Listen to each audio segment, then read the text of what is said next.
তেলেনাপোতার ভয়ঙ্কর জঙ্গল হিংস্র পশু ও পাখিতে ভরা। সেই জঙ্গল এর রাজা ছিল বাঘ।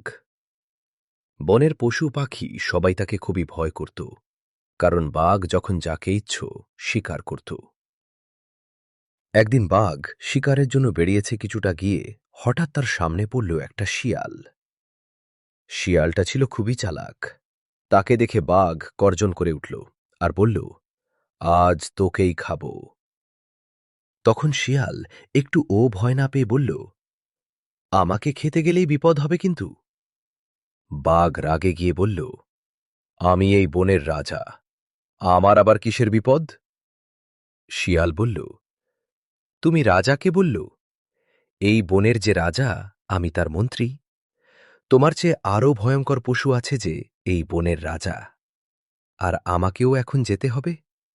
এত কথা বলার টাইম নেই, অনেক কাজ আছে। তখন বাঘ আরও রাগে গিয়ে বলল, আমি দেখতে চাই কে সে আমার থেকে বড়।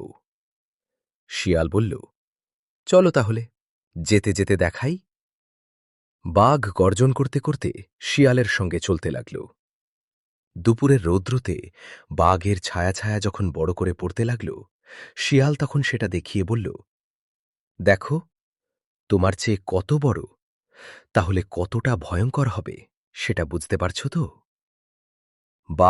বাঘ নিজের ছায়া দেখে ভয় পেয়ে যায় আর সেখান থেকে পালিয়ে যায়। শিয়াল হাসতে হাসতে সেখান থেকে চলে আসে। এটা থাকেই বোঝা যায়, শুধু শক্তি দিয়ে নয়, বুদ্ধি দিয়েও জয় করা যায়।